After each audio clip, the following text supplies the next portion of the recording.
Dekker. I have responsibility for global corporate communications at Elanco Animal Health.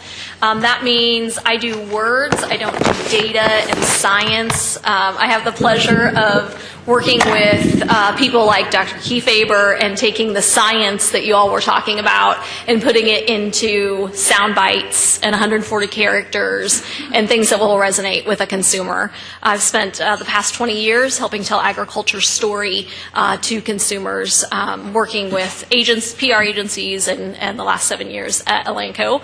I am also one of those 700,000 beef producers that was mentioned in the last session, but I bring the average down. So family hobby and keeps me really engaged with what's happening on the farm on issues like this, and look forward to spending the next little bit of time with all of you today.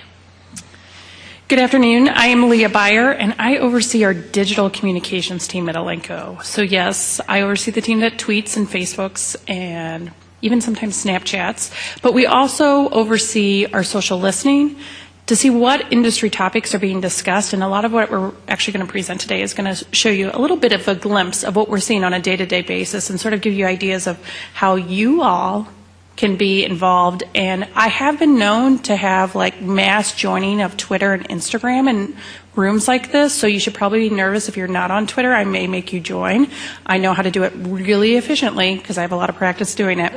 I too have a farming background. I've been at Elanco 3.5 years, grew up on a small dairy farm in East Central Illinois, and then relocated to Indiana after graduate school to be a 4-H educator, and met and married a Hoosier dairy farmer, to the shock of my father. So we are now currently out of the dairy business because it's really hard to be profitable with an 80-head dairy when you're landlocked by a river.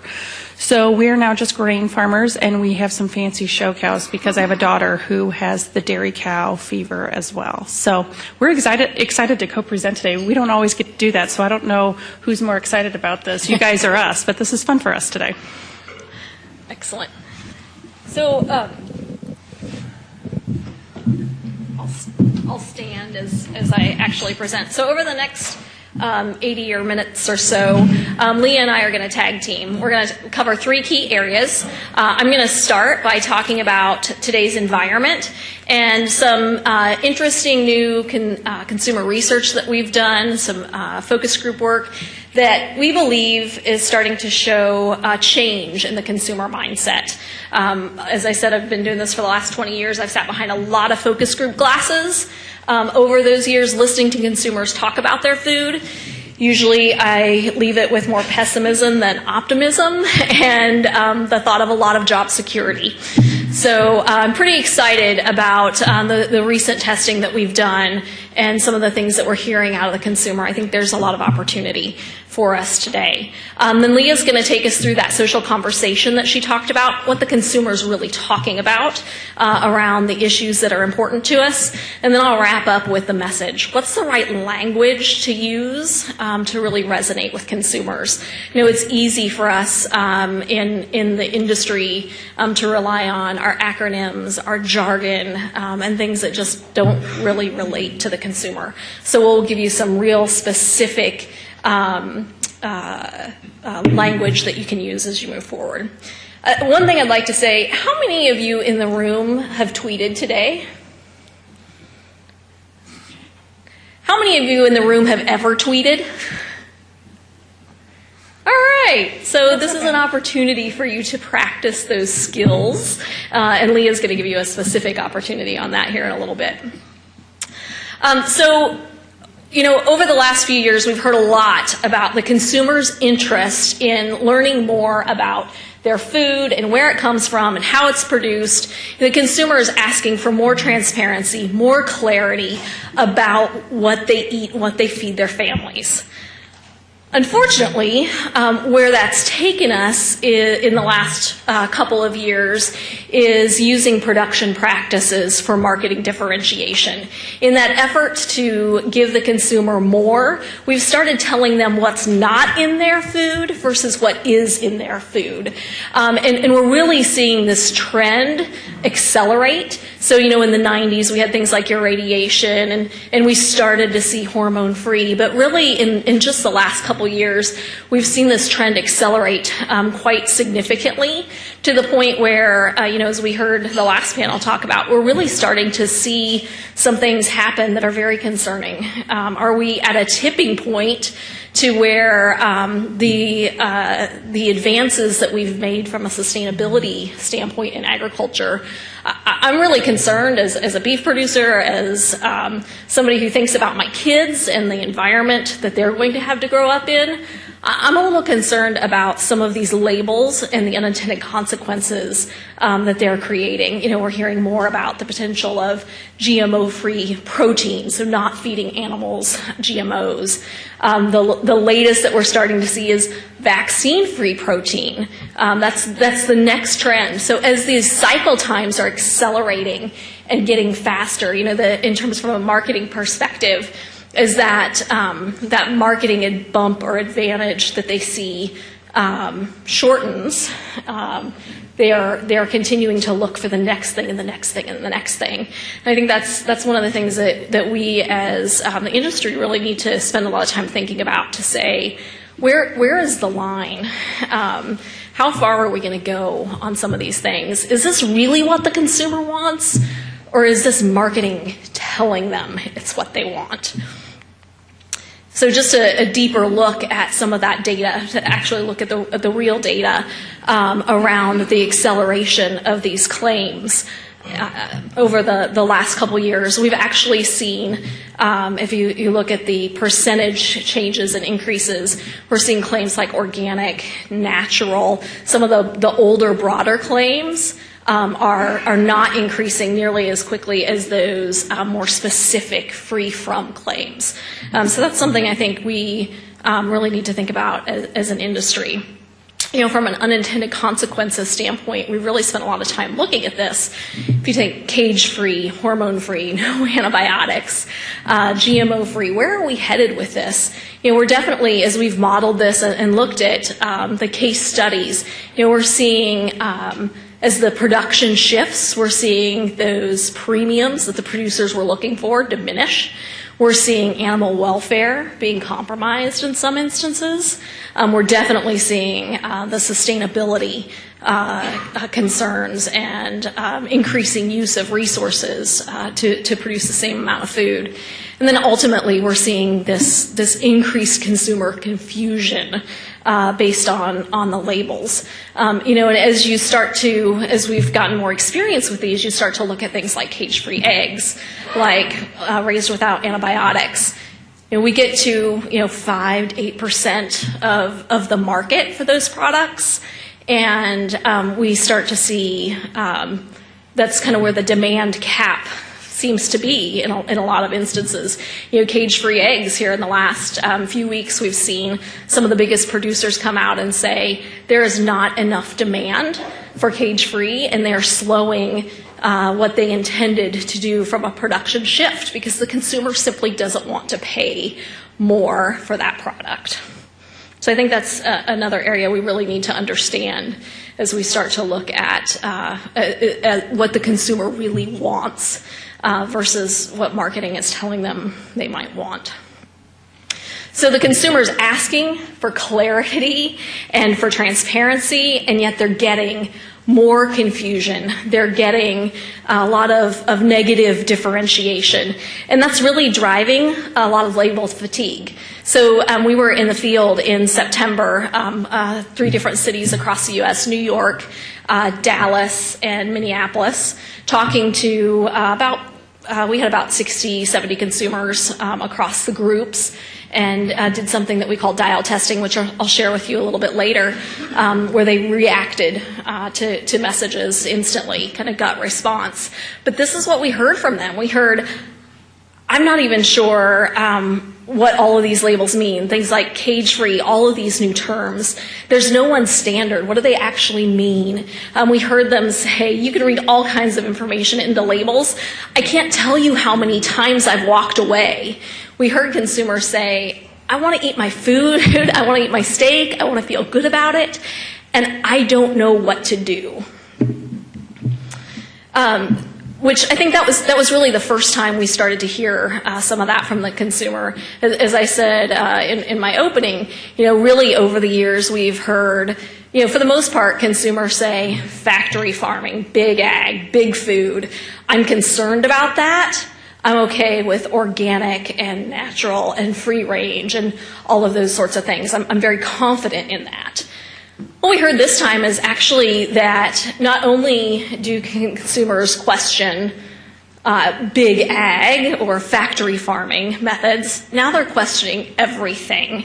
They're really looking at all types of food marketing, organic, free-from labels, and saying, I'm not sure what to do. I'm not sure what's right. They've realized that that's also marketing and an agenda, and they're looking for more information to really understand what all of these things mean. I think we've seen a lot of this because of the rise of fake news, all of the conversation about food politics out there. So now the consumer questions everything, and they're more skeptical of all sides of the conversation. So you can look at that and say, is that a good thing or a bad thing? Is that a glass half full or a glass half empty? I really believe that it's a glass half full, and I'll tell you why in a second here. But at one point during this is our New York group, and about halfway through, the moderator, in really frustration, finally utters, "Who do you trust?" And the ultimate response was, "I trust myself. I want to make the decisions. I want the information. Give me the facts. Don't push an agenda. I want to make the decision myself." And that's where I think we have an opportunity to disrupt today. So they may be skeptical of us still, without a doubt. We don't have a blank check here. But they're definitely open to more information. And if we can share that information in a way that's very credible to them, doesn't push an agenda, they're really open to hearing more about that. So with that, I'm going to turn it over to Leah to tell you just a little bit more about what we're hearing them say in conversation and social media. All right, so a lot of times when I'm talking to groups, they're like, those food production issues, they're the problem. Everyone's talking about them in social media. Everyone's talking about what Colleen just talked about. Cage-free, animal welfare, gestation stalls, whatever the buzzword is, that's what people are talking about. Well, what we've discovered at Elenco is that when you really break it down, when it comes to food, people are talking about taste, cost, and then there's a few little people talking about food production issues. It doesn't mean that they're not annoying, doesn't mean they're not loud, doesn't mean it's not really frustrating for a lot of our food companies. And let me just be transparent. We're just seeing what they're publicly doing. I mean, if they're sending 50,000 letters to a food company, we don't see that. We don't know that. So it can be a large reality.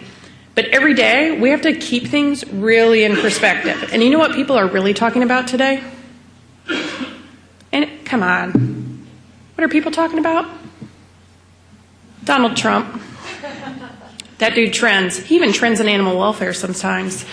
I mean, he is what everyone's talking about. I jokingly say that there is something that animal rights activists hate more than a CAFO, and it's Donald Trump. So here's a look at the conversation. I literally just took what we call activists, for lack of a better term, but those people that are really against modern agriculture, and coupled that with the people who on a regular basis are talking about farming, agriculture, that type of thing. And when I say regular basis, I'm talking one mention a week about something ag-related, innovative-related when it comes to food.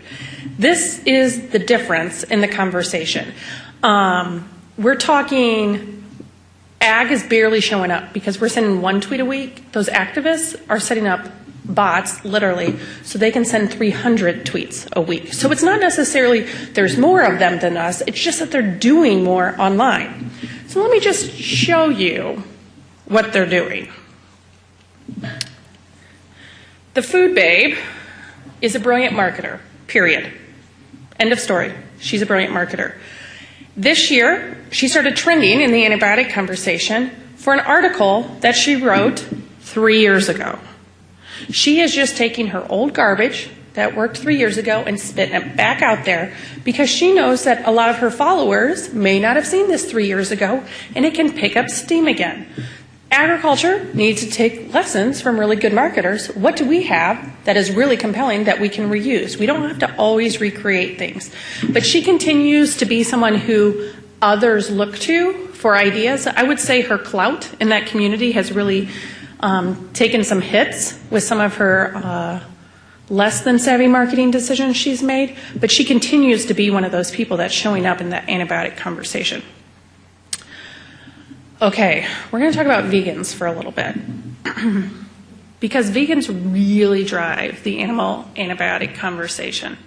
And we all have to remember that if you are a vegan, you are never going to eat an animal. But yet, they are the people that, by and large, are over 50% of the animal ag antibiotic conversation.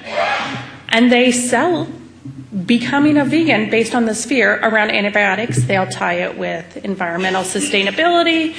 But the thing that they're really great at is they make these really shocking memes. And then they use this brilliant marketing thing called copy this and share it. So literally this meme, which I've X'd out the bad word for you all, it was the top 3 trending, highest engaged pieces of social media in the last 3 months around antibiotics and livestock. And 3 different people shared this and had it liked or commented on over 1,000 times a piece. And all they did was say copy it and share it. And it was the vegans doing it. And they're a very tight group. They're very supportive of each other. They don't fight with each other if someone's a different kind of vegan than them, like if they eat soy food and someone else doesn't eat soy food. They don't fight with each other. They all have the same common cause.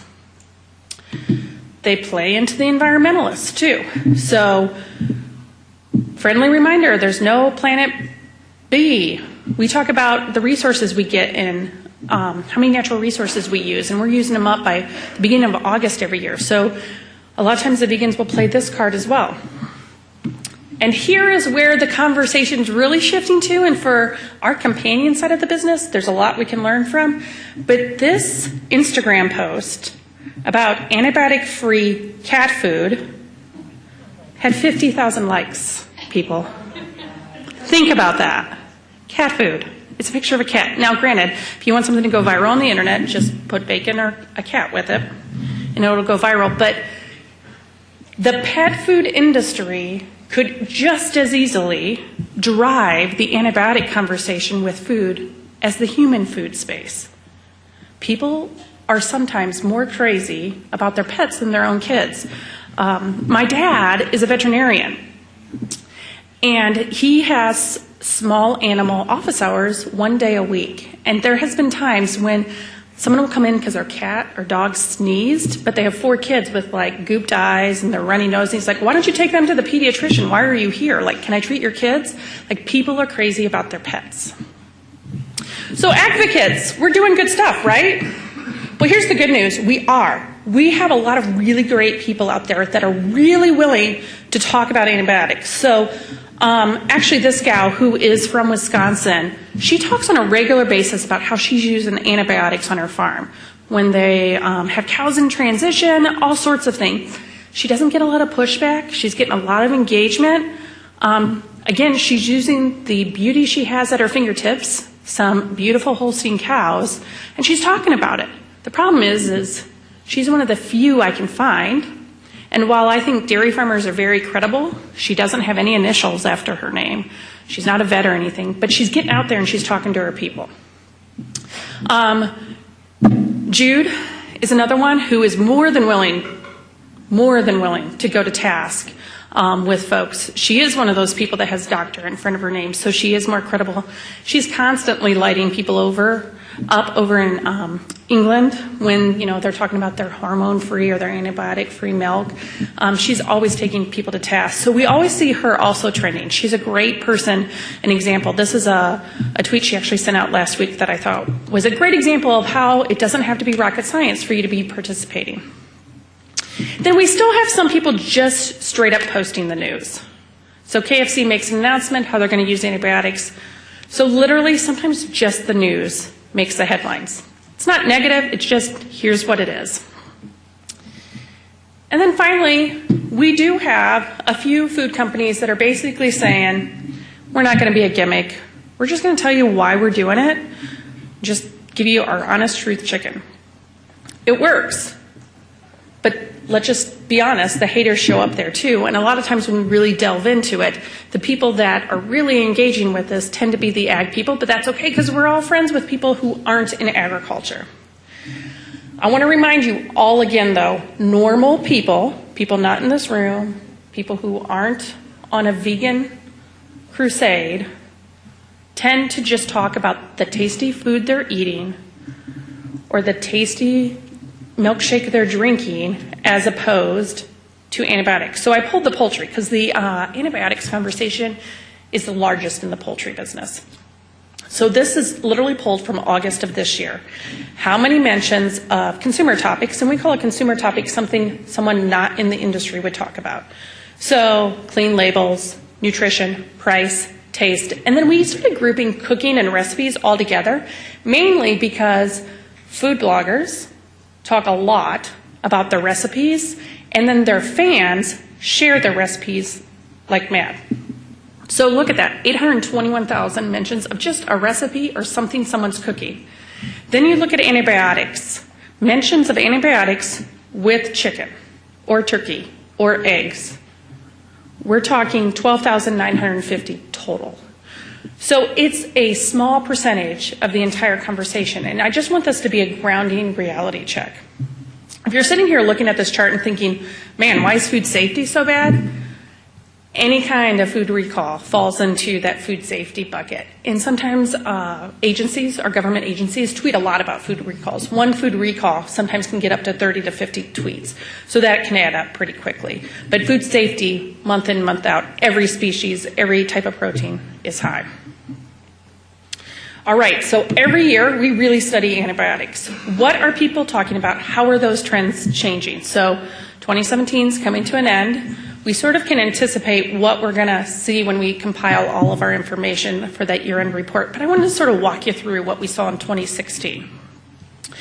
So there was three main things that we wanted to focus on. It's shifting from being all government conversation. When we say government, it could be World Health, it could be UN, anything that's associated with the government around the globe.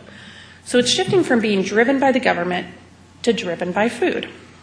Antibiotic conversations continue to be led by the food companies themselves, so much that the top two hashtags in 2016 had more than 45,000 tweets and had these two hashtags. Promotion, which means the person sending the tweet was paid to send it, and Purdue Crew, which means Purdue is the one who paid them to send it.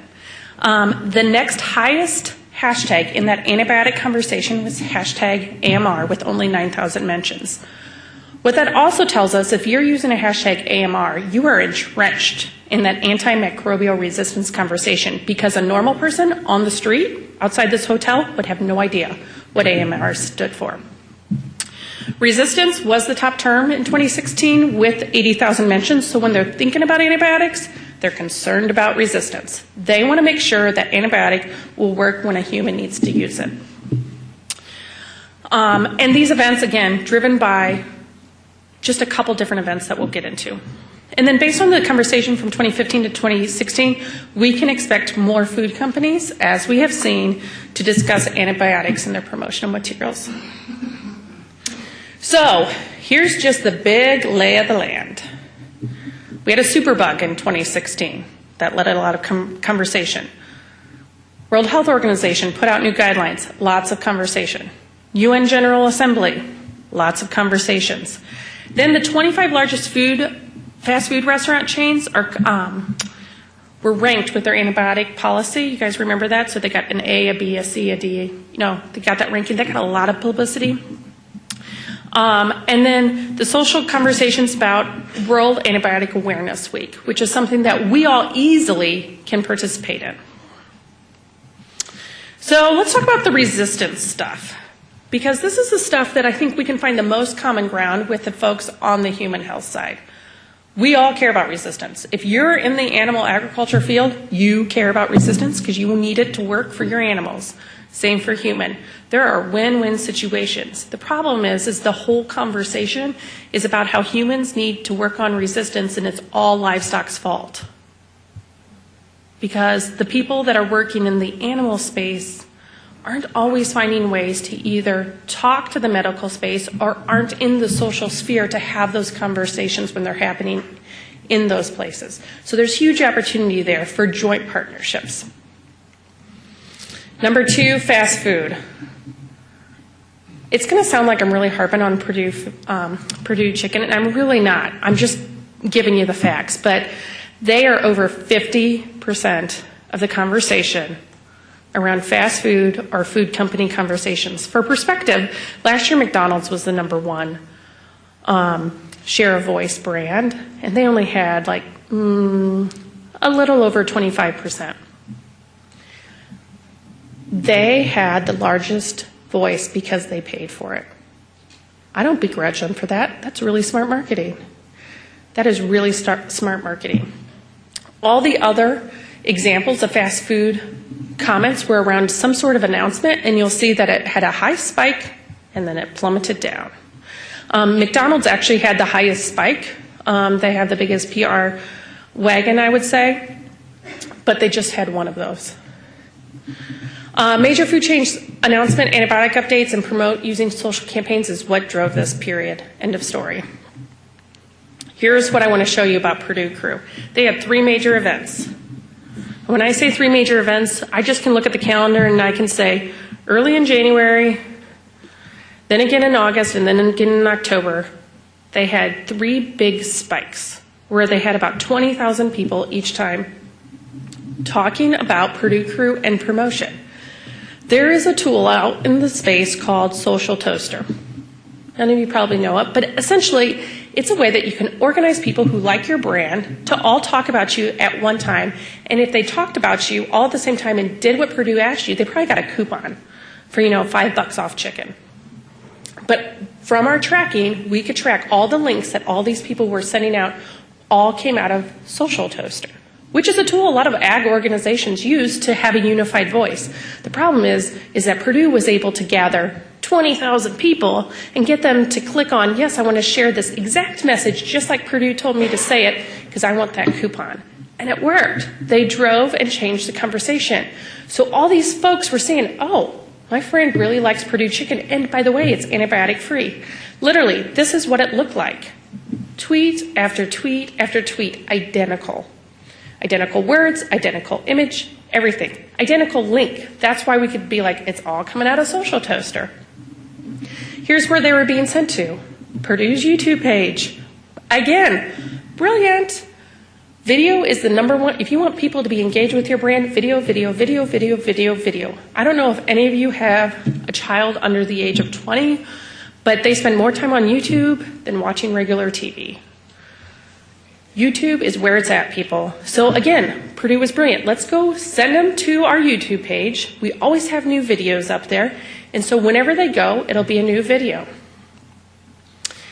Other food companies are catching on.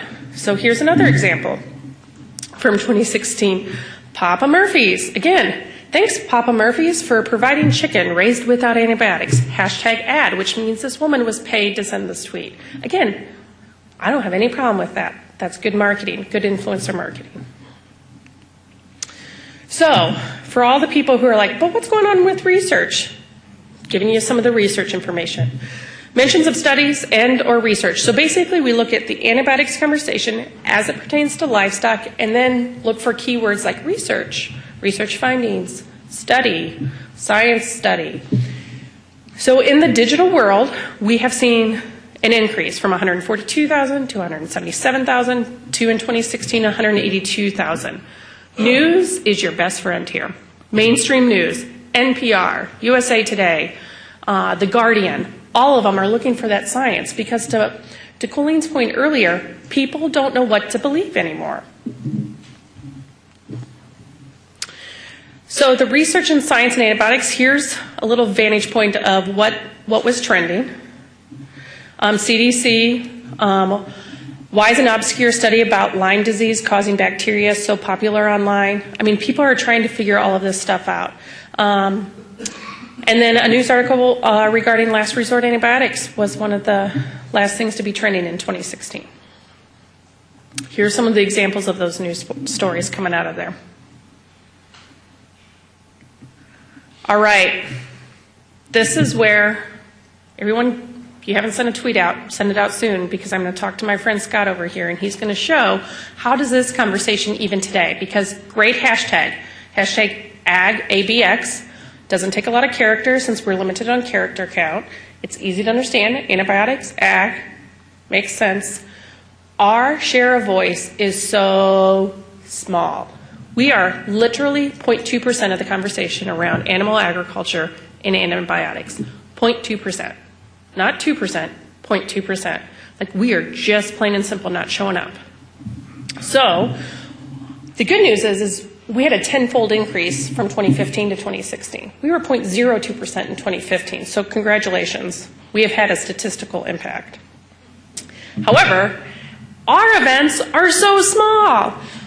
For the pork guys in the room, thank you, because you actually were the industry that gave us the biggest spike, and you actually did a thunderclap back there in October of 2016 when you celebrated progress in the antibiotic stewardship. We need to be doing more of those things. However, most consumers are like, I don't even know what antibiotic stewardship even means. So we got to figure out how to, how do we talk to, which Cooleen's going to get into, how do we talk to those consumers about the things that are a big deal that can show immediate impact to them? All right. Can you flip it? Look at that. He's so magical. Man, this is really boring. I love you, John, but it's you and NIAA. Where's the rest of you? This is the problem. This is the point I wanted to make. We have good stuff coming out. We have people that are sharing the message, but we just think if all of you were live tweeting everything I was saying.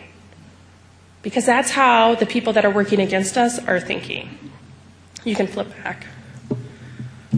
Is that live somewhere on a screen that they can watch on a regular basis? Well, I'm going to go look for your faces. Okay, so giving some more love to my pork people. You asked, how do farmers use antibiotics to keep pigs healthy? See the answer. Where did they link to? A video. Winner, winner. But again, it only got 7 retweets. And what is that, 3 likes? We need more. So reshaping the conversation.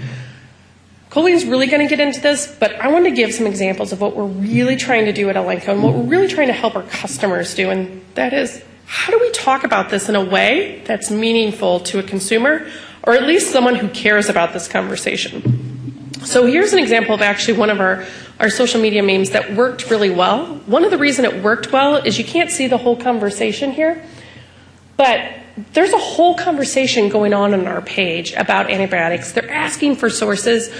We're really trying to find all of those research verified sources that aren't authored by Elanco, because we think that's important. And it's just, here's the misconception. We know you've heard it. Here's the fact. We're open to dialoguing. Enough Movement has moved from Feed the 9 to Truth About Food. People really like to hear about efficiency, but they always have questions then. So we've gone from really talking about how we can use innovation to feed the world to, oh, by the way, eat your burger like it doesn't contain antibiotics, because P.S., it doesn't have any harmful residues of antibiotics in it. And we're trying to be a little snarky because, just to be honest, as a working mom, I'm too tired. If you're not going to make me laugh a little or make me pause and be like, oh, I never thought about that, it's probably I'm going to pass it by so quickly. So we're doing a lot more of that. The other thing we're doing is we're trying to work with influencers as well. We realize as an animal pharma company, we're probably not always the best carrier of the message. So how can we use dietitians? How can we use those food bloggers? How can we use the farmers themselves as the spokespeople to help carry those messages? And another great example, and this one actually just went up a few weeks ago maybe, on the Enough Movement website. literally, this is the type of content that is actually resonating and being shared fairly readily on social media. Jane knows whether the label says no antibiotics or not, the meat or milk she buys is free from harmful residues from antibiotics. Be like Jane. It's simple. Just be like Jane. And then when we get the dialogue, because we do, and you'll see that in the comment, free of harmful residues from antibiotics. Which antibiotics leave harmful residues? And what are those residues? So we were able to, again, dialogue in that conversation and participate and be open to those questions. So now I'm going to segue back to Colleen. So for those of you who don't tweet or engage in the social dialogue, why? What's the number one reason why you don't participate?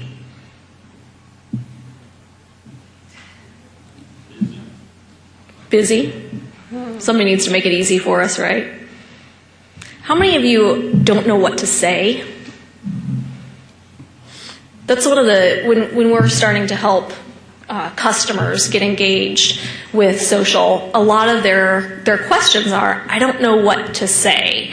How do I engage? So I want to spend the next little bit of time talking very specifically about the message and how do we help that resonate. So first of all, you're going to see a few videos throughout. I want to explain a little bit what those are. So we did something called instant response sessions. It's something that you may be familiar with seeing on political debates. So each participant in the focus group has the little dial that you see there in the top corner. They have that in their hand. For every message frame we test, they start at 50, which is neutral. If they hear something they like, they dial up. If they hear something they don't like, they dial down. So if you can get messages up, to the 70 or above range, you're in pretty good shape. If messages dial down, you're not resonating, they don't like what they're hearing, you need to adjust and find something different. With most of the work that you're going to see, I'm going to share two different sets of information here. Most of the work was done in 4 cities across North America, 4 countries in Europe and Latin America over the course of a number of months, and is starting.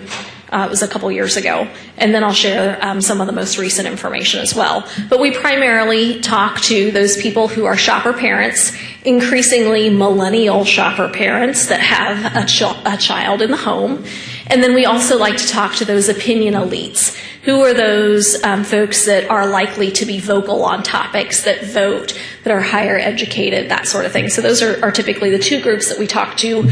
We want to make sure that we hit what we call the movable middle, or the people that aren't, they're not the vegans. They aren't entrenched in any single opinion, and people that do eat meat at least 3 times a week. So we work with Vislansky and Partners. That's the focus group company, the research company that we work with. And their tagline, it's not what we say, it's what they hear. And you'll see some of that throughout here. So, we say antibiotics are safe. They worry that they don't understand that. So my worry is I don't know about antibiotics. I'm afraid of the unknown. So we say control, prevention, growth promotion. This is getting a little outdated. Those are judicious uses of antibiotics. We've removed growth promotion. I'm concerned about the things they do that are meant to be good, like antibiotics that they go way overboard with, pesticides they go way overboard with. And it was all done for a reason. There's a reason you give an animal antibiotics, but now it sounds like it's going way too far. So they get the reasons for doing it, but they're really concerned about how we're doing it. Are we going too far? It's like we spread antibiotics around with a watering can. That's the consumer's perception of how we've been using antibiotics on the farm. We say we use antibiotics to keep food safe, affordable, and abundant. They say, but aren't you really just doing this for profit? What are your real motives? That's what they hear. That's their truth. So when our audience doesn't trust that antibiotics are safe, that they're used judiciously, that we use them for the right reasons, what do? One of the things that our research really pointed us to was, instead of really explaining the science around antibiotics, especially the science around resistance, provide reasons for them to trust what it is that we're doing. So here are one of the most important things. If you don't know what to do or how to say it, the next few minutes I'm going to give you a formula that we use to have conversations with consumers that really resonate. One of the first things is to acknowledge their concern. For so long, particularly in this space, we defended everything that we were doing. No, consumer, you're wrong. This is how it is. We didn't accept the responsibility. We were saying it's not us, it's not animal agriculture, it's really human medicine and other places. We talked specifically about antibiotics and why we use them. We didn't add the context to how we use them and what we do. And then we use big words like antimicrobial resistance and things like that, even things like animal protein versus meat, milk, and eggs, terminology that just doesn't align to the consumer. So I'll give you a few examples of how does this work? How do we build trust in what we're doing? So first of all, this is a message that when I came to Elanco, we were using on a pretty regular basis, and you'll see what the consumers thought about that. We've already made great progress. Animals have never been healthier, and food safety has never been better. And we're continuing to build on that progress today. They weren't very impressed with that, were they? I had to tell our CEO he had to stop saying it, and he didn't believe me until I showed him the message. So how do we recognize that they do have concerns? How do we start that conversation in a way that consumers respond and are more open to engaging versus turning us off? There is a good reason to be concerned about the potential dangers of widespread antibiotic use in both humans and animals. Some studies have pointed to instances in which antibiotics have become less effective because they have been used so much that certain microbes have become resistant. This is a real concern, and we must do everything in our power to make sure we don't compromise the effectiveness of antibiotics to fight disease. So that message got up to 80 toward the end. That consumer, we have just acknowledged their concern. Now we can start to engage them in a conversation about what's really happening. Ignoring their concerns, words and language that ignore their concerns. Animals have never been healthier and food has never been safer. We all know in a lot of cases that has been true, but they don't believe it. They believe that antibiotic resistance is a concern that all of us need to be focused on. There's no public health risk to antibiotic use in animals on the farm. For a long time, we debated that, right? Instead, we need to talk about how people want to understand more about how their food is produced and that it's everyone's responsibility to address that. We need to acknowledge their concern. So we say things like antibiotics are essential for prevention and control of disease. Instead, let's talk about the concern, and then we can move into that conversation. Accepting the responsibility. For so long, transfer from person to person is the real source of most infections with resistant bacteria. Let's instead talk about how we can collaborate, how we can make a difference. Collaboration and that is a shared concern across human, animal, and the environmental health communities. It's the responsibility of all of us to continue to find new and better ways to produce food. So talking exclusively about antibiotics comes across as self-interested, but when we can add context and talk more about the range in which antibiotics are used and all the things we do first before we need an antibiotic, that really resonates with consumers. There's a lot that goes into producing high-quality food. Antibiotics are one tool farmers use, but using them alone or in excess is not sound farming. There are many others that are equally important, such as maintaining high standards when it comes to nutrition so that animals get the right diet to keep their immune system strong, employing the most stringent hygiene practices where animals live, monitoring animals closely with veterinarians and advanced diagnostic tools. These everyday acts remain at the core of what farmers do. But even with the most thorough commitment to these good practices, animals can still get sick. Antibiotics are one way, but not the only one, that farmers keep their animals healthy. So if you remember earlier where we were talking about, I totally lost my train of thought. It's been a long day, and I was up late eating chocolate last night. So, but that message really went off the charts. That's something that resonated with consumers. How do we add context? I know what I was going to say earlier when we saw the consumer's perspective that we sprinkle antibiotics around like a watering can. They thought that antibiotics were something that you do all the time, and it's the first line of defense, versus instead talking about all of the things that we do to care for our animals and keep them healthy. So again, we align your language. We like to talk a lot about ionophores. Consumers said, "Iona what?" Really scientific information. They didn't get it. But instead, when we talked about an antibiotic only used in animals or animal-only antibiotics, they're like, "Oh, okay, I get that." Medically important antibiotics, those are ones that are used, can be used in humans and animals. Things like that that don't use the jargon and science. A few others, food supply, food, animal protein, meat, milk, and eggs. A lot of times we'll say the food chain. Well, really we mean, restaurants, stores, supermarkets. So speak like they speak. So here's one of the, based on all the research we've done, this is the message that we put together that said, here's the right way to really engage that consumer in the conversation. Consumers rightly want to understand more about where their food comes from. And when it comes to antibiotics, we have a responsibility to answer your questions. Antibiotics are one way, but not the only way, that farmers keep their animals healthy. Using them alone or in excess is not sound farming. Farmers and veterinarians use many other methods, such as providing carefully balanced diets and other good animal care practices. That remains at the core of what farmers do. Along with these practices, the responsible use of antibiotics can help enhance food safety and animal well-being.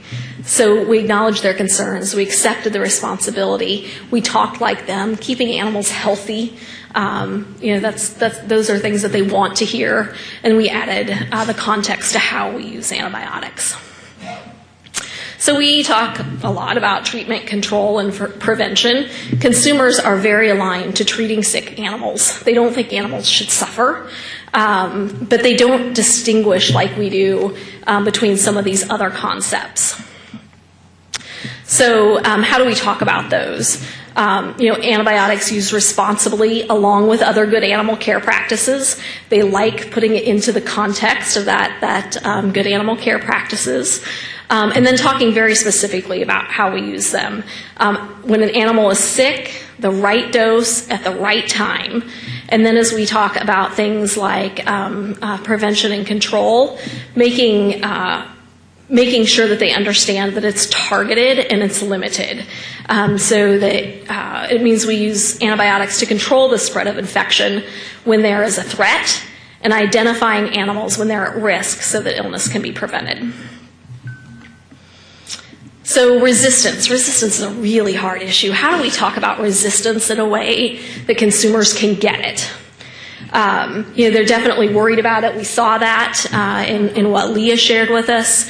They believe that it really is animal agriculture's challenge, and they definitely want us to accept more responsibility. So here's language that talks about shared responsibility. The concern over reduced effectiveness of antibiotics is real and it needs to be addressed. But we need to be clear about what's causing the problem and how we can address it. antibiotic resistance control occurs naturally over time, and it's up to all of us involved to take responsibility to work together and develop long-term responsible solutions. That's one of the things that was we saw in the most recent research that was really duplicated. They like the idea of collaboration. They like the idea of all of us working together. They want to hear about third-party experts. They want to hear about veterinarians being involved in the farm. That to them is progress and shows that we're moving forward. So a little bit more detail on resistance. How do you dig into that further? Like I said, they like the role of the veterinarian and that oversight. One of the things that we're seeing, there was a lot of media around 209 and 213 when that first came out, but now the consumer seems to have forgotten that we have limited the use of antibiotics by removing those growth promotion purposes and by increasing the oversight. So I think that's one of the areas we're starting to think about is how do we remind consumers of that we are making progress, that we are looking for better ways to use antibiotics responsibly. One of the things that we found is, particularly here in the United States, we all look to Europe as the trend setter. People think that Europe has a better food system in a lot of respects. So talking about how our changes aligned more to what we were seeing in Europe was something that resonated. And again, that collaborative effort. A little bit more detail on veterinarians and the fact that consumers place their trust there. Talking about the fact that veterinarians are on the farm more than consumers think was something that really resonated in this last round of research that we did. So residues, you actually saw a little bit of how we talk about residues in some of the memes that Leah shared. But very specifically, talking about, first of all, if there's oversight. When we were in the field just recently, I was surprised at how receptive consumers are to government. They've not always been the most credible sources when we've been in the field, but this time we really saw consumers saying, I want to hear more from USDA and FDA and those types of organizations on this. So talking about the fact that reminding consumers that antibiotics are reviewed by these regulatory agencies is valuable. And then talking about the fact that they have very specific rules to follow in terms of what they can give, in what dose, for how long. And here's the key part for consumers, that the antibiotics are effectively eliminated before the animal is able to go into the food chain to assure there are no harmful residues that reach consumers. That's, I think we have to be really careful in terms of how we talk about that so that we're not disingenuous when we see a lot of people out there saying all meat is free from antibiotics. We want to be very clear there are no harmful residues that reach consumers. So a little bit from specific to labels from our last round of testing and specifically on antibiotics. Again, using kind of balanced information and letting them make a decision for themselves, talking about how farmers and veterinarians work together to use antibiotics is important. And then starting to talk about, we were testing some of this unintended consequences that we're seeing. So, when food labels become more important than animal care, removing all antibiotics can mean more sick animals and failure to meet sustainability standards. Yet this practice continues because a label with no antibiotics is seen as profitable marketing, even though no meat in the store has harmful antibiotic residue. So really focusing on increasing transparency to inform consumers. I was really surprised. We started to hear, we've seen in social some conversation about fear-based marketing. Facts, not fear, is a hashtag that we see from time to time. And I was wondering if that was something that we would see in the general consumer population, or if it was some of the influencers in the conversation that were really driving that. And that definitely came out with our consumers when we were in the field most recently. It gets back to that skepticism, to people pushing an agenda on me. They want the facts. They want to make a decision for themselves. And they're kind of tired of people telling them what not to do. They want to be told what to do. They want to focus on the positive. So as I wrap up, a few opportunities that I think exist for all of us as we move forward based on this information. When we were in the field most recently, we were really talking about One Health. We didn't call it One Health necessarily. We talked about the concept that a healthy animal means that we can have healthy people and a healthy planet. That a healthy animal limits disease spread. That it means there's more meat, milk, and eggs available to us. It means that it conserves its resources. That's all terminology that the consumer really liked and really got. If you think about where they were a few years ago in terms of, big is bad and I'm worried about what you're putting into that animal, it makes sense. If they're worried about what's in the animal and how that affects them, talking about a healthy animal, meaning healthy people, really makes sense and resonates. So they definitely saw that as a positive approach and progress. And I'll let you see the specifics. Animal agriculture has always focused on their animals, and first-rate care that ensures they're safe, healthy, and comfortable will never stop being a priority. But more and more, the industry is recognizing the impact animal health has on the health of people and the planet. It's all connected, and it starts with healthy animals. Healthy animals are well cared for with good quality lives, which means we can decrease the spread of diseases and help increase the availability of meat, milk, and eggs. And those high-quality protein products contribute to improved human health, which starts with good nutrition from a balanced diet.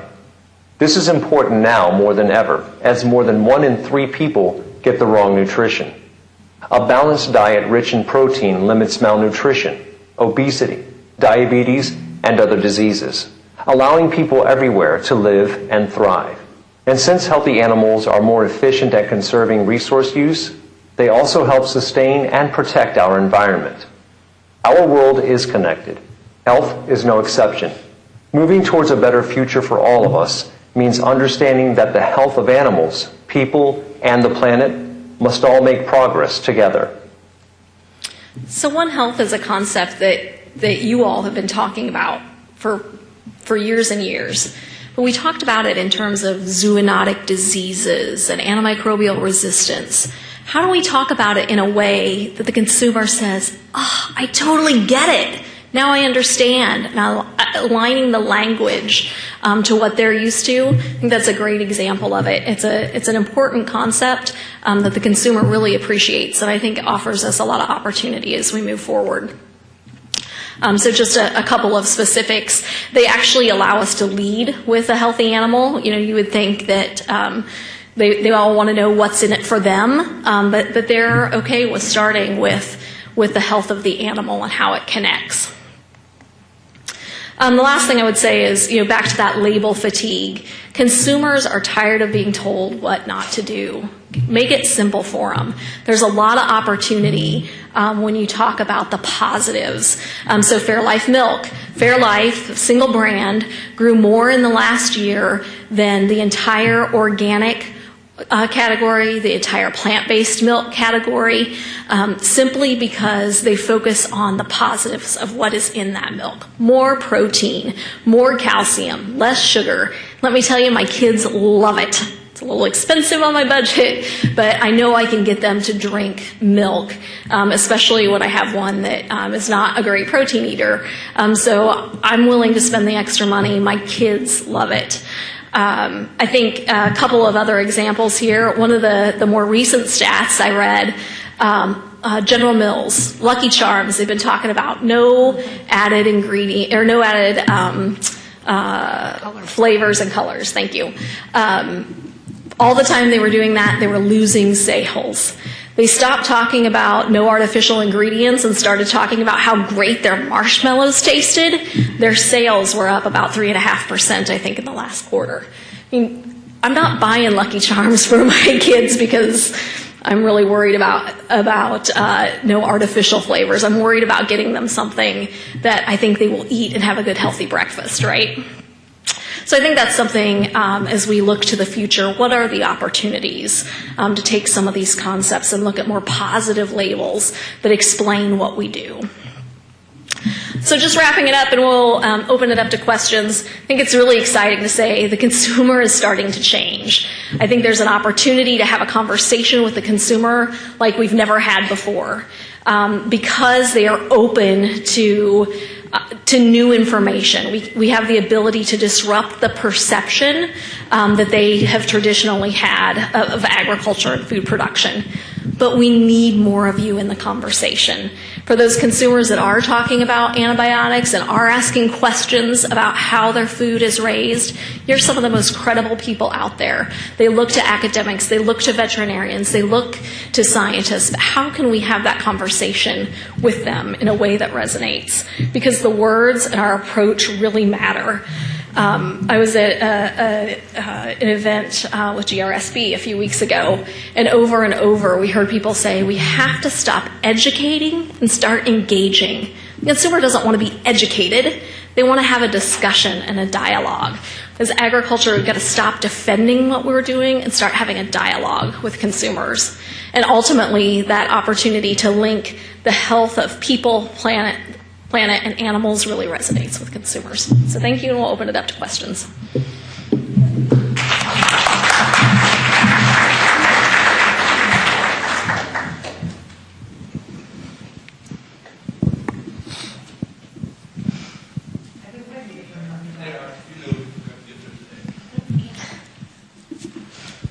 Colleen, Dr. Dick Raymond, we used to do a little work together. Raymond. Good to see you. Thank you for coming. I don't know if this is a question. You can maybe morph it into one, but it's an observation. During your talk, you mentioned the federal regulators dictate how much antibiotics farmers can give and for what length of time and for what purposes. And that's fine. I've given a lot of antibiotic talks, and if I left it at that, one of the first questions would be, do you really trust the FDA? There is an element of distrust of the government to do the right thing. So I changed my talk to say, as an example of the federal regulators, the FDA has severely limited the use of cephalosporins and fluoroquinolones in our animals. It can only be used to treat an individual sick animal, can't be added to food and water. They constitute together less than 1% of all animal antibiotic sales, but they constitute 25% of human health sales. And I guess the question is, are specifics like that too specific for the average audience? Or does it help the average audience say, wow, they're taking two of the major categories for human medicine and basically eliminating them from animal health? Flora what? Yeah, you lost Cephalo what? Then I say Keflex and Cipro would be common examples of those two things. Okay. Well, and I think what you said at the end, where you're talking about these types of antibiotics that are more common in human medicine, we only use 1% of those in animal medicine. I think you can leave it at that. You don't have to. Well, for an average consumer. I probably won't change my talk, but I thought maybe for the rest of the people. Because I do think that's an example of the FDA taking the data and saying, wow, resistance was developing, so therefore you can't use them anymore. I think the other thing, you're right, we've historically seen a bit of a distrust in the government. This was the first time we were in the field where we saw a lot more interest in what the government had to say. Consumers had more interest in what the government had to say about some of these issues. And I think when you combine it with the veterinarian, who we know is very credible, then you start to get somewhere with the consumer. Hi, Dave White, Tennessee. I loved your presentation. I really appreciate it. Do you see any type of generational component to this? Gen X, baby boomers, millennials, in terms of, when you look at this room, not many of us are millennials, right? And is that partly what's happening here with the Twitter sphere and everything like that? Social media is kind of generational? Yeah, it's somewhat generational, but let me just be completely candid. When you can't stereotype a millennial. Because there are millennials that are not married and without children, and then there's a millennial mother. And they look at the world very differently because the millennial mom is now on a budget and she's trying to make sure she's making the right food choices. A millennial who doesn't have children, doesn't have a spouse, and is just trying to drink the coolest local craft beer, different perspective. So first of all, I would say the generation that we should be watching the closest, based on what I'm hearing in social and then just in real life, because we're real life moms, is colonized mothers who spend too much time on Facebook and then shove it down our throats. I grew up on a dairy farm. My dad is a large animal veterinarian. My brother is a farmer. My husband is a farmer. My brother-in-law is a farmer. And my dad is letting my mom buy organic coffee. I mean, I just looked at him and was like, how did you let this happen? I mean, she grew up on a pig farm in central Illinois. She's like, well, it's supposed to be better. And I was like, I don't even want to hear this garbage. I want to shove it down your garbage disposal. But she read somewhere on the internet that it was safer, or it wasn't going to cause cholesterol or something stupid. So our generation has found the internet, and now they're making their daughters feel really guilty. So if there's a sleeper generation we need to worry about, that's the one I'm like, how do we reach the daughters so they can tell their moms to go shove it?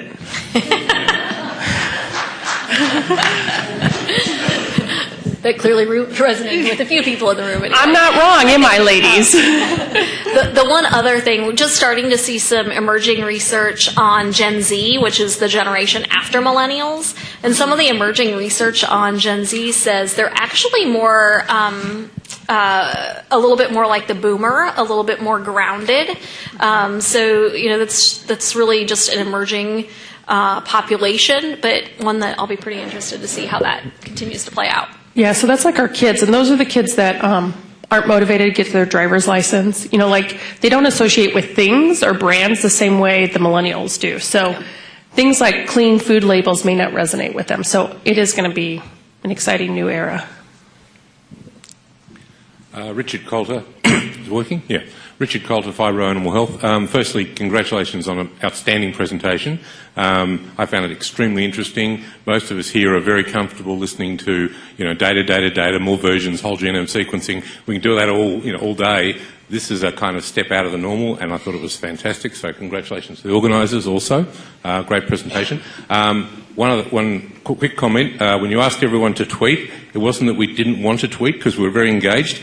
You may as well have asked us to speak Japanese. Most of us in the room wouldn't be able to tweet if we wanted to, I think. Is that right? Put up your hands if you knew how to tweet. Okay, so that's why you didn't get very many tweets. 3/4 to 80% of the room doesn't know how to tweet. Now, the question I was getting to after the congratulations, and I think maybe you already partially answered it. I'm kind of wondering, in the engagement of folks who are on the other side of the Twitterverse, whatever, I'm wondering whether the people we speak to in the messaging are people who are already engaged and already sort of part of the message. So I have friends who are very politically oriented. They go home, they've got an hour drive home, they listen to their favourite radio station because the guy on the other end tells them exactly what they want to hear anyway. Mm-hmm. So I'm wondering whether this kind of discussion actually kind of changes opinions or just reinforces the opinions that are already there. So maybe the comment about the mums says it does change things. So I really appreciate your honesty about not knowing how to tweet. If you want a lesson, I will be here for a while after this event. I am more than happy to coach all of you individually or as a large group because I want to teach you all Japanese, Twitter style. To answer your question about, these vacuums of information, absolutely. There is literally a bell curve. Agriculture is over here. The people that are against us are over here, and we're sort of screaming at each other. It's just once in a while, someone in the normal bell curve, in that 80%, picks up something and runs with it. Or someone who appears to be normal, the food babe, is able to reach those 80% because she appears to be like me. She's a mom. She lives in Charlotte, North Carolina. She doesn't look like a crazy wackadoo. She's not throwing blood on people. Like, I think she's like me. So people buy into that. So that's where we really have to watch it. That's why a lot of times I actually give this presentation a lot after someone's seen it. And it's really, I go out and help agriculture shut up because sometimes we're so busy fighting with the people against us that we have been the fire spreader of the negative news in agriculture. Undercover videos, the fast food ratings. It's always agriculture trying to explain to the normal people why this is wrong. And I'm like, just stop telling them. They're not seeing it. They're like worried about their cream cheese crock pot chicken they're making for dinner. They're not worried about what the fast food chains are rated. So I think very much so we're in a vacuum, and we got to figure out how to get those people in the middle that are still buying organic because they're just afraid and not worry so much about fighting with the other side. We need to know what the other side's doing. You know, like PETA has changed their whole social media strategy in April. We know that now. We're watching because they realize like bloody animals doesn't work. So now they're talking about happy cows and happy pigs and they're frolicking in grass, and it's this really positive feeling on the PETA Facebook page, very different than it was a year ago. So we need to know what they're doing, but we definitely don't need to get in the crosshairs with them, and we need to expand our horizons and not just listen to the same radio station all the time. I think that actually what PETA's done actually reinforces a little bit about what we're hearing from the consumer. They're tired of the negative. They want to hear more of the positive. So it was interesting to hear that you guys found about veterinarians and trust. And I'm curious if this is linked to within agriculture and having a veterinary oversight linked with agriculture, because within the profession, and others can correct me if I'm wrong, particularly on the companion animal side, our profession has seen a decrease in public trust in veterinarians because apparently we're going after, we just want to charge them money and take their money. So I'm interested in that dichotomy and what that came out from what you guys were talking about. Yeah, we were talking very specifically about our food and, you know, how how farmers are collaborating with experts to improve what they do on the farm, to continuously improve. So we saw veterinarians, academics, NGOs are very positive from a consumer perspective. They think all of us working together gets us more to the right place.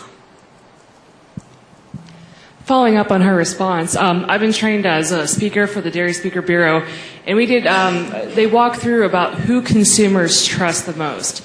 Can you provide some of that information? Obviously, women, mothers, just walk through that because I think that'd be beneficial for everyone to understand. When a consumer, who do they want to see talking to them? Yeah. So, you know, back to the slide that I had, who do you trust? They trust themselves first. They want the information. They want to make up their own decisions. They trust people like them. So moms, friends. You know, I think IFIC actually just in their recent study put out some information that, you know, in terms of who is most trusted, you know, RDs, MDs, those type of people are most trusted to the consumer, but that's not who they're getting their food information from. They're getting it from their friends on Facebook. Add any more to that? Well, and that's why a lot of the work we're doing with our customers, we're helping them work with influencers, because social media has made me believe that I'm personal friends with Ree Drummond, the pioneer woman. She doesn't know who I am, but I'm pretty sure we're best friends. Well, that's how a lot of people who read food blogs, they're like so entrenched in these people's lives. Like if they tell them to go buy 72 pounds of Land O'Lake butter because it's on sale right now at the grocery store, these people will go do it. So working with influencers, because a lot of people who are like, okay, my kid will eat everything from Plain Chicken's website. Plain Chicken is my hero. I know every time she's on vacation, I know what her cat's names are, I know what her husband's name is. So when Plain Chicken says, listen guys, there's no harmful residues of antibiotics in your beef, just buy the beef you like, people would be like, oh, thank you, Plain Chicken. Thank you. Seriously, it's that simple. People trust certain people. It tends to be their friends. But some of these online personalities, people are convinced they're really friends with them in real life because they know everything about them. Hi, you made a question, or you made a comment about the bloggers and the recipes, and the fact that that's a big piece of it. But are you seeing an influx of these type labels as a part of the recipe, and are you able to track that? You just mentioned it a little bit, and is there an opportunity to get into that, because it is the largest category, and how can we make progress in that space? And then the second part of this is, how do you communicate without an agenda, right? You probably said it 5 times during your presentation, that anything that looks like an agenda, but as a company, I'm selling a product, so I always have an agenda, right? So how do you crest that and get to that dialogue? All right, I'll start with the food companies and the bloggers. So when home ec stopped being a required class, America, well, maybe the world, learned an important skill set that's called cooking. And so what these food bloggers have essentially done is what home ec class has done. So if a food blogger does a recipe and it's creamy chicken bacon ranch sandwiches, she may or he may or may not say use Philadelphia cream cheese and use Tyson chicken and use Hormel bacon. Or they might just say use bacon cream cheese or whatever.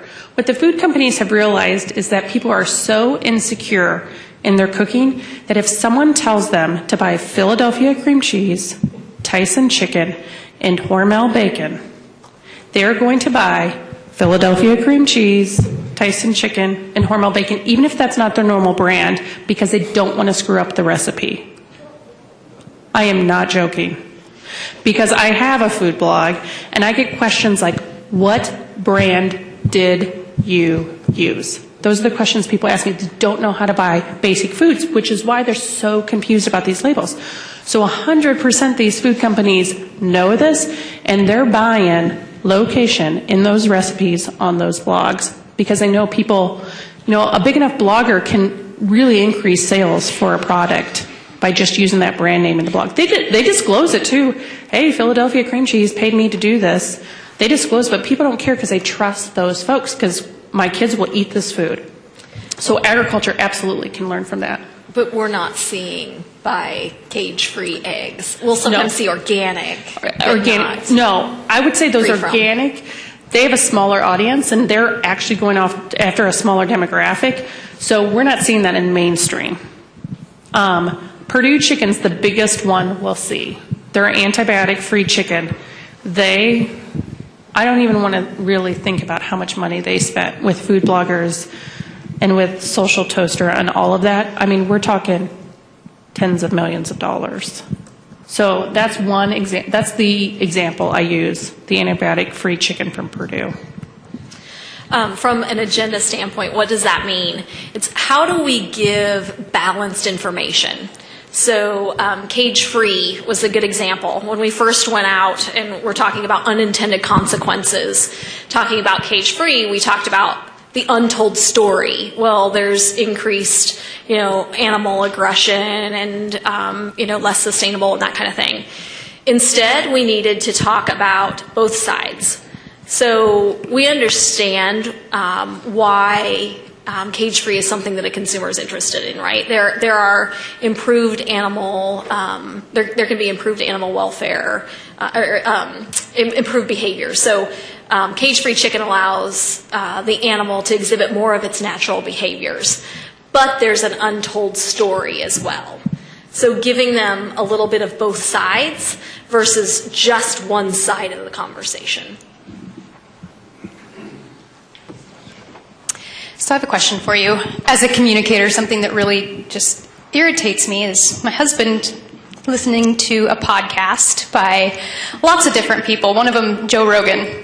So he thinks that he is now a food expert and is talking about feed yards and antibiotics and, go kill your own meat and all of this interesting stuff. And this is my husband coming and saying, oh, honey, we got to do this like Joe knows. But Joe's a comedian and like a UFC guy.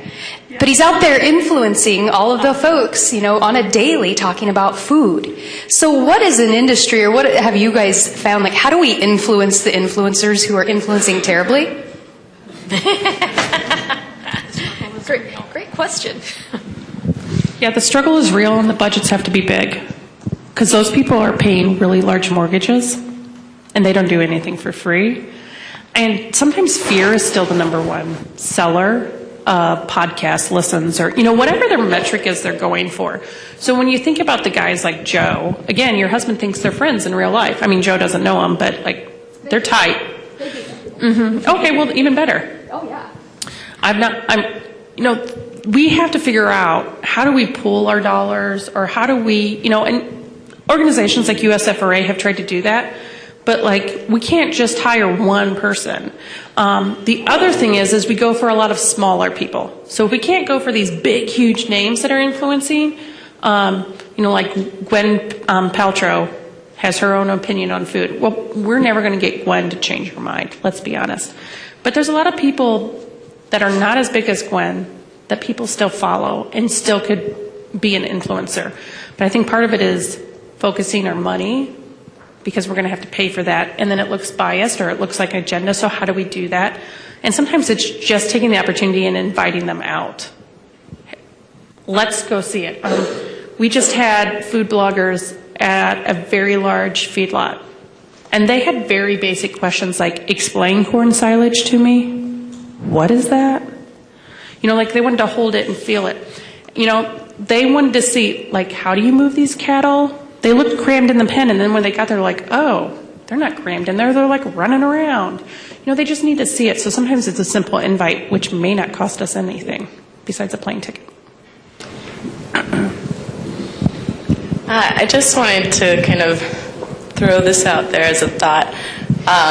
As we educate consumers about food production, I think we do need to be very careful about vilifying any form of animal agriculture. Agreed. I think consumers deserve a choice and they can pay as much as they want for one product. Maybe consumers choose organic because they think it's more responsible, or maybe they think it's tastier or healthier. Maybe they are misinformed for why they're choosing it, but they still deserve the choice. And then as advocates for industry or producers ourselves, I think we just need to walk that line very carefully and not vilify. So. I totally agree. And one of the things that really frustrates me is when choice is taken away. So somebody makes it, a retailer makes a decision to go all cage free. I don't want to pay for that. Where am I going to get my eggs? The other thing that is frustrating to me is what consumers believe those labels mean versus what they actually mean. So if you look at the consumer research, about 75% of consumers believe that there are harmful antibiotics in meat that is not labeled no antibiotics. That is frustrating to me. That's not making a choice that's not making an informed choice. That's a marketing choice, and that's where I really get frustrated with the environment that we have today. I 100% agree with you too, and that's one thing that has been frustrating with me in agriculture is sometimes I see, actually this happened to me on Twitter last week. I said something about 3.3 billion pounds of beef are raised in the 100-mile radius around Amarillo, and I actually had a rancher say they're not raising them. The ranchers are raising them. Agriculture has to stop fighting with agriculture. If you are a grass-fed only beef farm, power to you. If you are an organic dairy farm, good for you. You're giving that consumer choice. If we do not stop fighting each other, we're going to lose complete focus. And the consumer deserves choice. Because sometimes your mental stability and the choice you're making is more important than anything else. And I have friends who drink plant-based milk because they don't go through very much, and they're like, it stays good for ever. 3 months later, it's still not bad. And I'm like, yeah, that makes me a little nervous for you, but you're right. So I 100% believe in choice, and I think agriculture has to chill out with each other. We're all on the same team, no matter our production methods. And again, if someone's an organic farmer and they have market demand for them, Good business. Good business.